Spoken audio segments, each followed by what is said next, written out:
my dears, and welcome back to yet another Grimm fairy tale bedtime story. Tonight we're going to be taking a look at Iron John. There once upon a time was a great king who had a great forest near his palace full of all kinds of wild animals. One day he sent out a huntsman to shoot a roe, but he did not come back.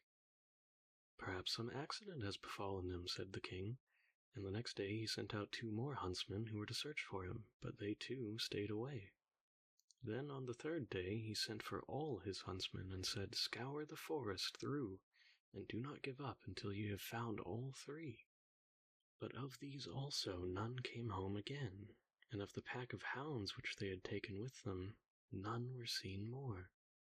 From that time forth no one would any longer venture into the forest, and it would lay in deep stillness and solitude, and nothing was seen of it, but sometimes an eagle or a hawk flying over.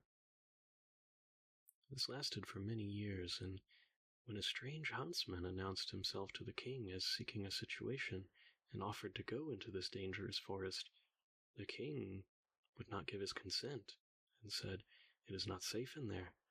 I fear it would fare with thee no better than with the others, and thou wouldst never come out again." The huntsman replied, "Lord, it is a venture I will take at my own risk. Of fear I know nothing." The huntsman therefore betook himself with his dog to the forest. It was not long before the dog fell in with some game along the way and wanted to pursue it, but hardly had the dog run 2 steps when it stood before a deep pool and could go no further, and a naked arm stretched itself out of the water, seized it, and drew it under. When the huntsman saw that, he went back and fetched 3 men to come with buckets to bail out the water. When they could see to the bottom at last, there lay a wild man whose body was brown like rusty iron, and whose hair hung over his face down to his knees. They bound him with cords and led him away to the castle. There was great astonishment over the wild man. The king, however, had him put in an iron cage in the courtyard, and forbade the door to be opened on pain of death, and the queen herself was to take the key into her keeping. And from this time forth everyone could go again into the forest with safety. The king had a son of 8 years who was once playing in the courtyard, and while he was playing, his golden ball fell into the cage. The boy ran to and said, "Give me my ball out." "Not till thou hast opened this door for me," answered the man. "No," said the boy, "I will not do that. My father the king has forbidden it." And he ran away. The next day he went again and asked for his ball. The wild man said, "Open my door," but the boy would not. On the 3rd day the king had ridden out hunting, and the boy went once more and said, "I cannot open the door even if I wished, for I have not the key." Then the wild man said, "It lies under thy mother's pillow. Thou can get it in there." The boy, who wanted to have his ball back, cast all thought to the wind, and brought the key. The door opened with difficulty, and the boy pinched his fingers. When it was open, the wild man stepped out, gave him the golden ball, and hurried away. The boy had become afraid. He called and cried after him, "Oh, wild man, do not go away, or I shall be beaten." The wild man turned back, took him up, and set him on his shoulder, and went with hasty steps into the forest. When the king came home, he had observed the empty cage, and asked the queen how it was that had happened. She knew nothing about it, and sought the key, but it was gone. She called for their boy, but no one answered. The king sent out people to seek for him in the fields, but they did not find him. Then he could easily guess what had happened, and much grief reigned in the royal court.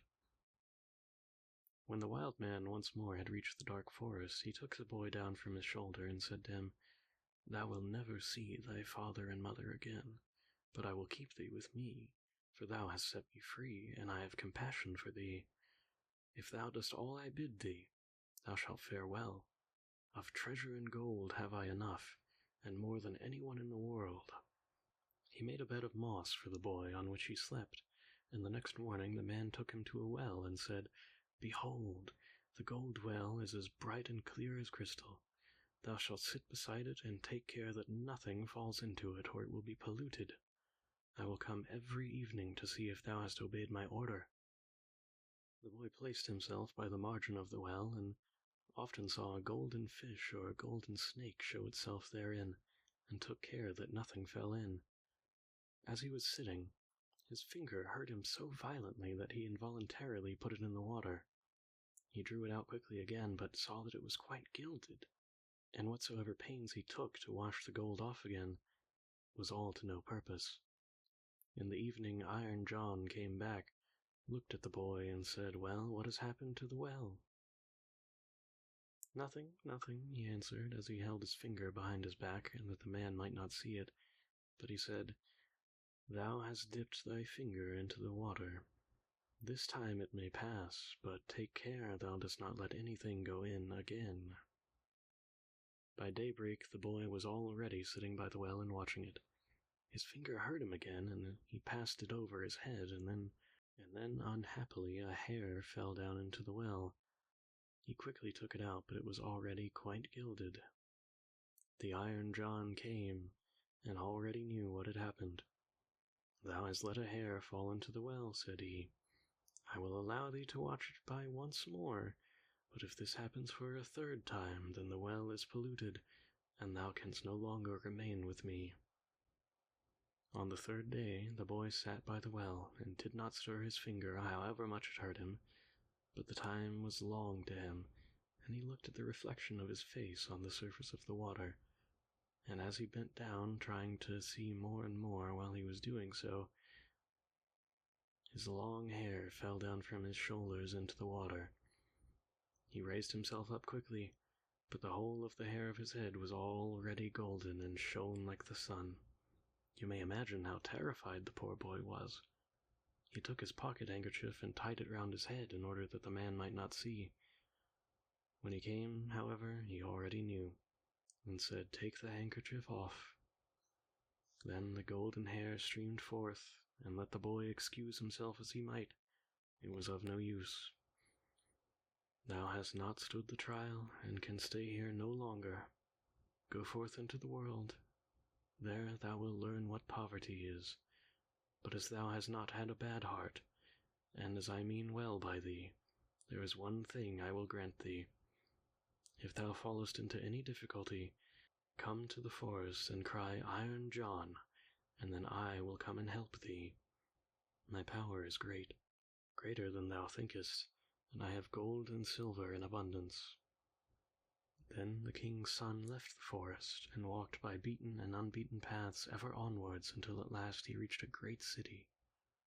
There he looked for work, but could find none, and he had learnt nothing by which he could help himself. At length he went to the palace, and asked if they would take him in.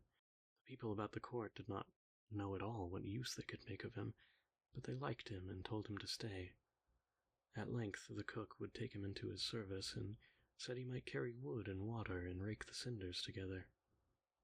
Once, when it so happened that no one else was at hand, the cook ordered him to carry the food to the royal table, but as he did not like to let his golden hair be seen, he kept his little cap on. Such a thing as that had never yet come under the notice of the king, and said he, "When thou comest to the royal table, thou must take thy hat off." He answered, "Ah, my lord, I cannot. I have a bad sore place on my head." Then the king had the cook called before him and scolded him, and asked how he could take such a boy as that into his service, and that he was to turn him out at once. The cook, however, had pity on him and exchanged him for the gardener's boy. And now the boy had to plant and water the garden, hoe and dig, and bear the wind and bad weather. Once in summer, when he was working alone in the garden, the day was so warm that he took his little cap off that the air might cool him. As the sun shone on his hair, it glittered and flashed so that the rays fell into the bedroom of the king's daughter, and up she sprang to see what that could be. Then she saw the boy and cried to him, "Boy, bring me a wreath of flowers." He put his cap on with all haste, and gathered wild field flowers and bound them together.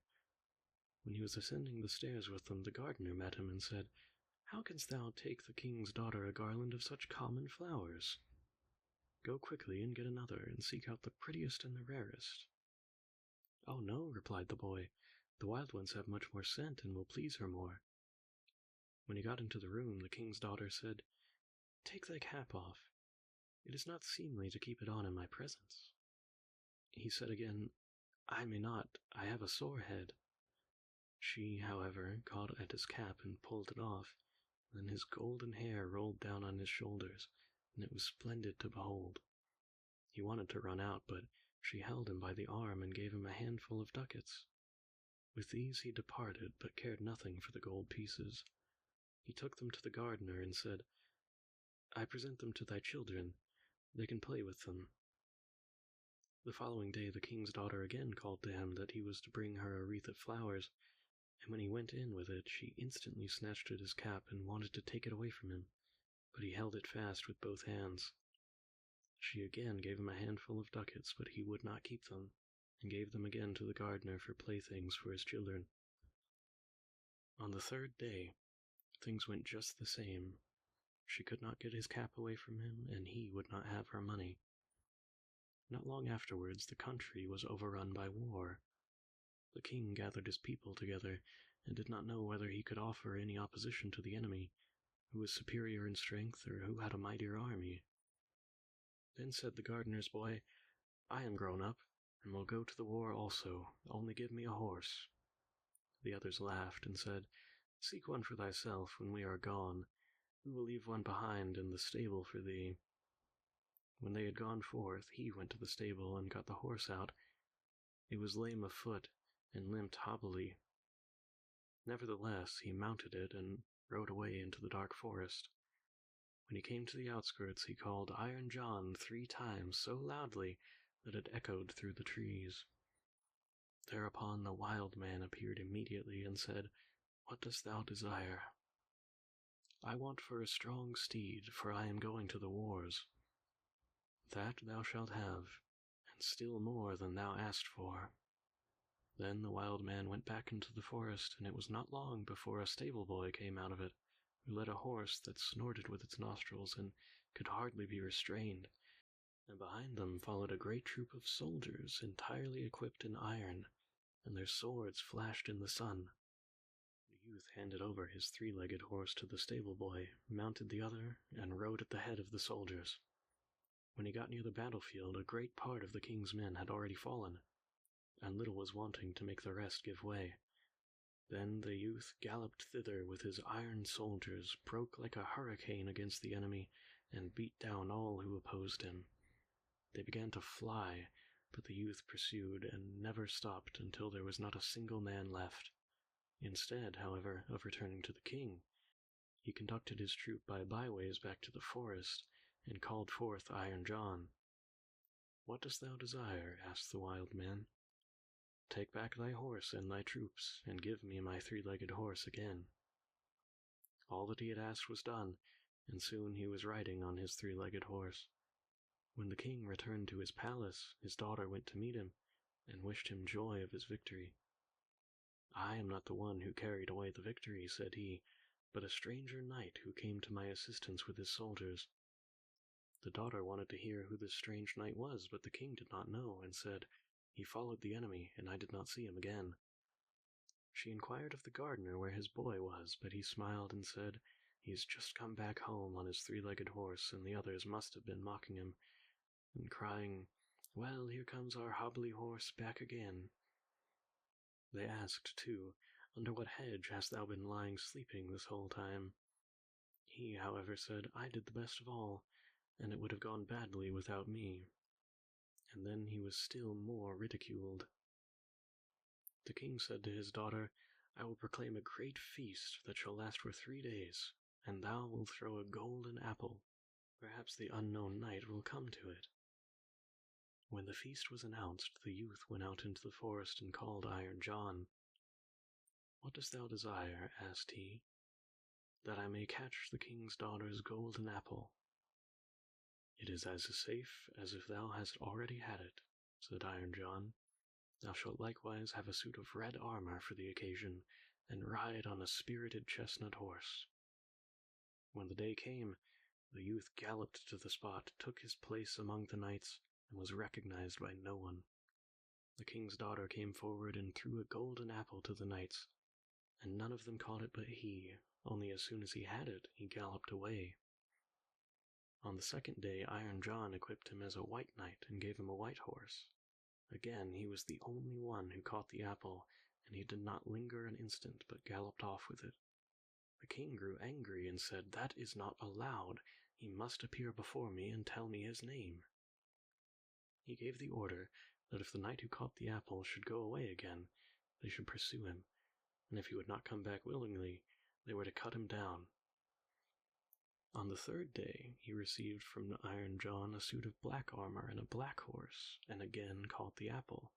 But when he was riding off with it, the king's attendants pursued him, and one of them got so near him that they wounded the youth's leg with the point of his sword. The youth nevertheless escaped from them, but his horse leapt so violently that the helmet fell off the youth's head, and they could see that he had golden hair. They rode back to the king and announced this. The following day the king's daughter asked the gardener about his boy. "Oh, he is at work in the garden.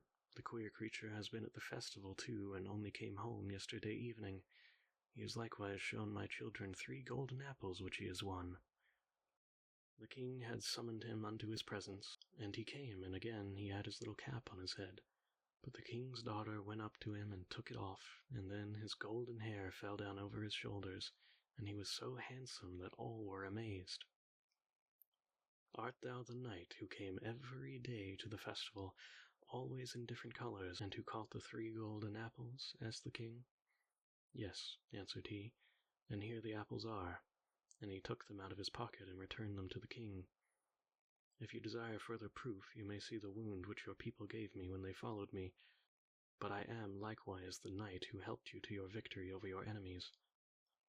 If thou can perform such deeds as that, thou art no gardener's boy.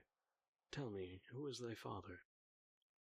"My father is a mighty king, and gold have I in plenty as great as I require." "I well see," said the king. "Then I owe thanks to thee. Can I do anything to please thee?" "Yes," answered the youth, "that indeed you can. Give me your daughter to be my wife." The maiden laughed and said, "He does not stand so much on ceremony, but I have already seen by his golden hair that he was no gardener's boy." And then she went and kissed him. His father and mother came to the wedding and were in great delight, for they had all but given hope of ever seeing their dear son again. And as they were sitting about at the marriage feast, the music suddenly stopped. The doors opened, and a stately king came in with a great retinue. He went up to the youth, embraced him, and said, "I am Iron John, and was by enchantment a wild man, but thou hast set me free. All the treasures which I possess shall be thy property." Another lovely, cute little story about having a good heart and doing what's right, even if there's no reward for you, even if you don't want the reward. I've always liked that one. Anyways, I hope you guys did too, and I hope that you're able to get some lovely rest, and good night.